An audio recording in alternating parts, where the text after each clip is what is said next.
Y nuestro doctor invitado el día de hoy también nos va a facilitar la vida porque nos va a ayudar a entender mejor lo que es los cánceres del tracto digestivo o los cánceres gastrointestinales que afectan el sistema digestivo y son una de las formas más comunes de cáncer. También pueden ser de los más mortales.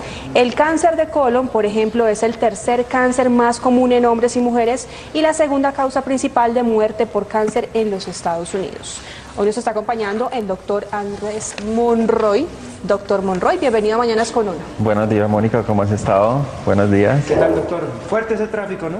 Sí, bastante. Y también fuerte ese tráfico que tenemos acá en nuestra flora intestinal. El tracto digestivo comienza desde acá hasta la salida. El tracto digestivo es todo lo que comprende desde la boca, el esófago, el estómago, Hasta el intestino delgado y grueso hasta el recto llano. Y en todo este tracto, ¿qué tipos de cáncer da? Generalmente en cualquiera de estos órganos hay susceptibilidad para hacer un tipo de cáncer, el más común, que es el adenocarcinoma, que es un cáncer que inicia en la mucosa, que es la superficie que recubre todo el intestino por dentro. La gran mayoría de tumores empiezan ahí.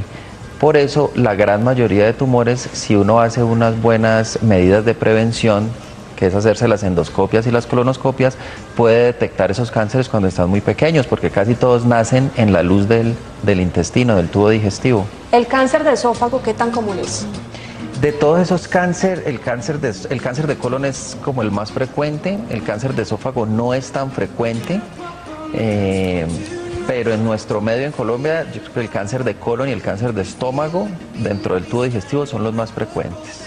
Entonces, ¿yo desde qué edad, por ejemplo, debo empezar a hacerme como los exámenes preventivos? Casi siempre se recomienda que si es un paciente que no tiene factores de riesgo de ningún tipo, es decir, que en la familia no hay historia de cáncer o que el paciente no tiene síntomas, la edad ideal para empezar a hacer los screening del colon es los 50 años. Pero lo mismo para el tracto digestivo alto. Pero si uno tiene antecedente familiar, que un hermano, un familiar en primer grado ha tenido cáncer, uno debería empezar 10 años antes a revisarse el tubo digestivo buscando que no hayan unas lesiones tempranas. ¿Y por lo general que una vez al año, doc? En esos casos se recomienda, si es normal, cada 5 años se recomienda. Y si hay algún hallazgo como pólipos o alguna otra cosa, se recomienda, dependiendo del hallazgo, cada año o cada 2 años estar haciendo... Según los antecedentes de la familia. Y según el hallazgo que se haga en el examen, según lo que aparezca. Si es completamente normal, pues puede uno hacerlo con unos espacios más amplios. Estamos viendo, doctor, ahí rotando en pantalla todos los punticos en cuanto a prevención.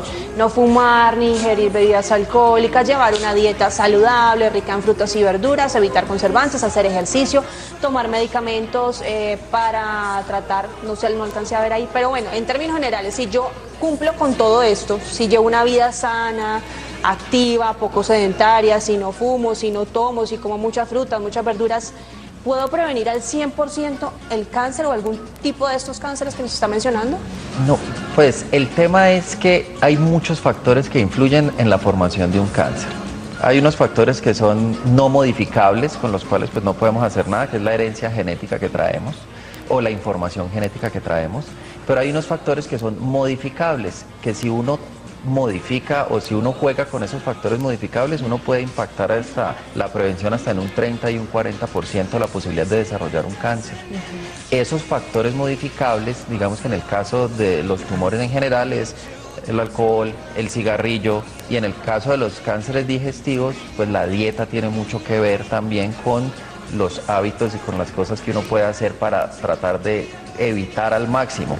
Pero también hay casos en los cuales uno trae una información genética que sin importar lo que haga va a desarrollar un tumor. Bueno, por ejemplo, en esos casos donde ya no hay nada que hacer y tenemos la información genética y probablemente vamos a desarrollar la enfermedad, si seguimos con estas recomendaciones, ¿nos puede dar el cáncer menos agresivo? No, desafortunadamente si uno trae la información genética, es inevitable, en el 100% de las veces va a ser el cáncer. Por ejemplo, en el cáncer de colon hay una enfermedad genética que es la poliposis adenomatosa familiar. Esos pacientes lo que hay que hacer es operarlos y quitarles todo el colon antes que hagan el cáncer de colon, porque el 100% de los pacientes que tengan ese gen van a hacer cáncer. Pero ¿y entonces qué hacemos o qué? Pero Danos una eso luz, es... Esperanza, ¿qué hay que hacer? ¿Dónde Eso hay que es- cortar ese Eso vínculo, es, ese karma? esos son unos casos que son la minoría, que son los pacientes que tienen enfermedades genéticas o que han heredado algunos genes que los predisponen a hacer cáncer, pero eso no es la gran mayoría. La gran mayoría es la que se puede modificar. El impacto de la dieta, por ejemplo, en la generación de los cánceres sí es muy fuerte, pero uno no cree que sea así. Pero se dice que si uno tiene unas modificaciones en sus hábitos de vida, uno puede prevenir hasta en un 40% la posibilidad de formar un tumor. Es decir, la OMS lo que ha hecho es investigar qué sustancias están relacionadas directamente con la generación del cáncer y los clasifican en unos grupos. Grupo 1, grupo 2, 2A, 2B, el 3 y el 4. Eso es más o menos lo que hace la OMS con una agencia internacional de investigación del cáncer, que eso es una vaina internacional con la colaboración de muchos países. Y ahí fue donde llegaron a la conclusión, por ejemplo, el cigarrillo. El cigarrillo está clasificado en el grupo 1. Significa que hay una relación directa entre el cigarrillo y el cáncer de pulmón y cáncer digestivo también. O sea, es nocivo completamente. Eso lo hicieron también, por ejemplo, para las carnes procesadas, para las carnes rojas, para cualquier carne que tiene algún proceso de que les echan sal o conservantes o algo para preservarlas más tiempo o para cambiarles el sabor. Esas carnes procesadas, la OMS y el Centro Internacional para la Investigación del Cáncer los clasificaron como grupo 1. Es decir, las carnes procesadas casi que están al mismo nivel del cigarrillo como causales de tumores. O sea, se encontró una causal directa entre el consumo de carnes procesadas y el hallazgo de generar un tumor en una persona. No es lo mismo para las carnes rojas. A las carnes rojas se les dio un nivel menos grave, un nivel 2A, que significa que hay evidencia, pero no es tan concluyente como para sacar esa conclusión. Le faltan un poquito más de estudios. Pero lo que sí está directamente relacionado es la cantidad de carne que uno consuma. Entonces lo que se recomienda es que uno debe consumir, si uno consume más de 50 gramos de carne al día, eso está en relación directa con aumentar el riesgo de carnes ¿quién rojas. come 50 gramos de carne? O sea, eso no es nada. Eso no es nada. O sea, la gente pide cuarto de libra. Y nosotros Como tendemos mínimo. a consumir más proteínas de las que necesitamos, erróneamente, porque culturalmente así nos lo han enseñado.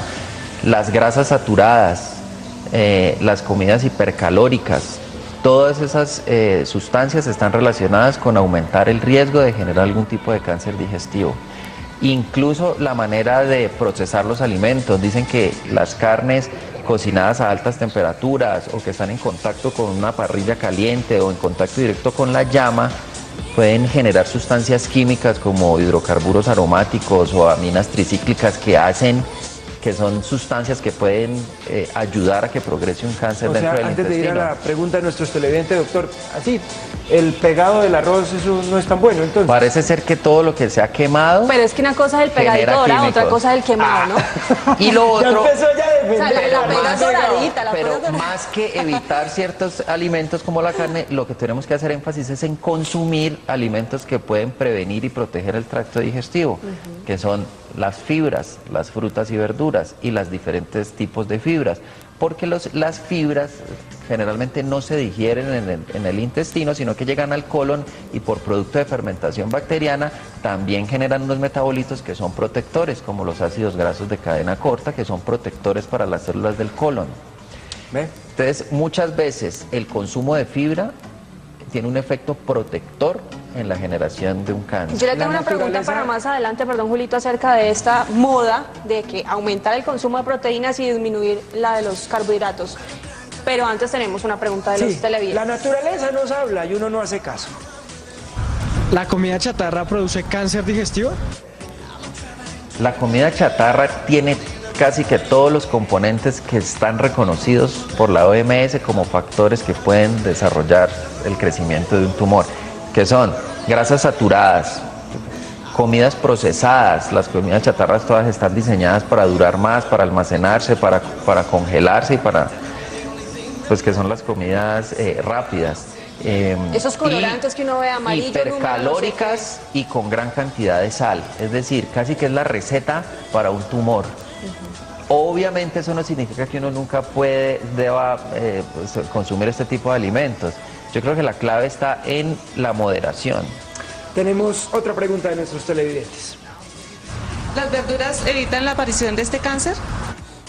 Las verduras y las frutas que contienen fibras de ambos tipos, fibras solubles e insolubles, producen durante la fermentación del colon, producen sustancias que previenen y pueden ayudar a disminuir el riesgo. No es que se vaya uno a evitar solo comiendo frutas y verduras, nunca me va a dar un cáncer, no.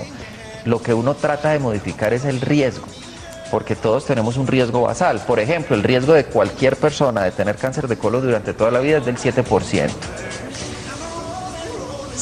Si yo fumo, por ejemplo, yo puedo aumentar ese riesgo 20 veces. Entonces, ¿para qué aumentar el riesgo innecesariamente? Y si tengo una mala alimentación, puedo aumentar ese riesgo en un 20%. Por ejemplo, comiendo carnes procesadas y eso todos los días. Las verduras y las frutas que contienen fibras lo que hacen es disminuir ese riesgo. Pues no me garantizan inmunidad completa, pero sí puedo tratar de bajar ese chance de que me vaya a suceder. Siguiente pregunta. ¿Este cáncer es más común en personas mayores? Sí, el cáncer digestivo, uno de los factores de riesgo es la edad, mayores de 50 años. Es decir, a mayor edad, las células del cuerpo en sus procesos de muerte celular y de regeneración celular, a medida que pasa el tiempo y se va envejeciendo el ADN, pues empieza la célula a cometer más errores y puede generar un cáncer. Los cánceres tienen una relación directa, la aparición del cáncer, con la edad. A mayor edad, mayor riesgo. Tenemos preguntas también en las redes sociales, muy juiciosos los televidentes han estado escribiendo desde muy temprano en @mananasconuno. Y esta es la siguiente. Aleja Guzmán pregunta, ¿es verdad que la piña es ideal para las personas que tienen cáncer digestivo? Cualquiera de las frutas y la piña que tiene un buen contenido de fibra y cualquier dieta que sea alta en verduras y en hortalizas que tienen mucho contenido de fibra soluble e insoluble, es beneficioso para las personas que ya están en tratamiento de cáncer o para disminuir el riesgo de formar cáncer, porque el metabolito, el metabolismo digestivo de las bacterias y lo que se produce como resultado de la digestión de estos alimentos produce unas sustancias que son protectoras para las células. Entonces, sí, aunque uno ya tenga el cáncer, modificar la dieta y adquirir un hábito de vida saludable le puede ayudar a que en el tratamiento del cáncer, durante la quimioterapia o después de la cirugía, pueda tener un mejor pronóstico a largo plazo. Ahora sí, mi pregunta acerca de lo del consumo alto de proteínas y el consumo bajo de carbohidratos, porque piensan que es que los carbohidratos van a engordar a todo el mundo, entonces están casi que eliminándolos. Y hay muchas personas que están en esta tendencia de la alimentación paleo, entonces comen mucha carne, mucho pollo, mucho pescado, harinas creo que las eliminan al 100%. Yo me estuve viendo una serie de documentales donde desvirtúan esta serie de tipos de alimentación y poco la recomiendas. ¿Qué piensa el doctor? ¿Qué pasaría con estas personas que consumen tanta carne que en algunos casos no es como tan recomendada? Ahorita digamos que si uno entiende básico diciendo los carbohidratos engordan y las proteínas son buenas para coger masa muscular, y si yo voy al gimnasio pues eso me conviene. Pero resulta que estamos consumiendo proteínas en exceso sin necesitarlas. Y eso empezó desde la década de los 60, porque cuando empezaron a crecer y a tener los ganados, pues a producir tanto ganado para vaca, empezaron a hacerle mucha propaganda, digamos, al consumo de la carne. Pero nosotros ahorita estamos en exceso, estamos excediendo el consumo de proteínas más de lo que necesitamos. El cuerpo, ¿qué va a hacer con esas proteínas que le sobran? Tienen que excretarlas, no las va a optimizar todas. ¿Y trae consecuencias para la salud? Trae consecuencias porque empiezan a sufrir los riñones, porque el cuerpo no sabe qué hacer con todos esos metabolismos. Y la carne, las proteínas de origen animal, parece que el exceso de proteína de origen animal, como el que hay en la carne roja y que también tiene muchas grasas saturadas, está en directa relación con el desarrollo de cáncer digestivo. La cifra que dice la OMS, a la conclusión que ya han llegado, es que entre 50 y 80 gramos por encima de eso de carne aumenta el riesgo de generar un cáncer digestivo. Doctor, una última pregunta acá en redes. Manda Alejandra Orjuela. ¿Qué dice? Estoy en la mitad de mi embarazo y me detectaron proctitis ulcerosa. ¿qué dieta que no afecte al bebé me recomendaría? La proctitis, me imagino que se refiere a una proctitis ulcerativa, que es una enfermedad que hace parte de un grupo de enfermedades que se llama la enfermedad inflamatoria intestinal, que es una enfermedad en la cual el intestino reacciona exageradamente ante las noxas externas, o sea, la comida, y se defiende exageradamente hasta el punto de que se ataca a él mismo. Esos pacientes son muy sensibles a las proteínas animales, incluidas la lactosa, o sea, las proteínas de la leche. Y lo que se recomienda para este tipo de patología es una dieta más natural, más de micronutrientes, más de frutas, vegetales, hortalizas. Granos. Y si se descuida con esto, ella, por ejemplo, eso podría convertirse lastimosamente en un cáncer. Esta enfermedad, si es una colitis ulcerativa, que me imagino que es porque dice ulcerosa, sí tiene un riesgo, aumenta el riesgo de desarrollar un cáncer después de 10 años de tener la enfermedad. Entonces, los pacientes que tenemos con colitis ulcerativa entran a unos tratamientos para tratar de desinflamar el colon, si es esa la enfermedad. Y hay que hacer unos controles anuales para ver si la enfermedad está controlada. Y después de 10 años, el riesgo de cáncer empieza a aumentar. Entonces toca estar controlando con colonoscopia, buscando lesiones pequeñas o lesiones sospechosas. Bien, doctor, pues aquí quedan más preguntas de Olga Lucía, otra de Alejandra, bueno, Beto Cano, que lastimosamente no alcanzamos a contestar, pero les invitamos a que contesten por redes sociales. ¿Dónde pueden escribirles? Pueden escribirnos a www.consultamederi@mederi.com. La recomendación general es el equilibrio, es evitar los excesos y tratar de tener una alimentación variada en colores. Tratar de comer de todas las variedades de colores en las verduras para poder tener todas las vitaminas, todos los minerales y poder tener ese equilibrio. Disminuir el consumo de proteína animal. No estamos diciendo que no hay que volver a consumir eso para nada. Yo le he bajado. Disminuir el consumo de sal. Y lo de los colores no aplica para los helados el fin de semana, ¿cierto? La chispita de chocolate de color. Y disminuir el consumo de alimentos hipercalóricos. Ajá. Bajito en Muy sal buenos consejos. y bajito en cosas ahumadas, bajito en carnes procesadas cáncer, ¿no? y bajito en azúcares refinados. O sea, un chicharroncito nomás. 8:42 en la mañana, acá está nuestro boletín informativo.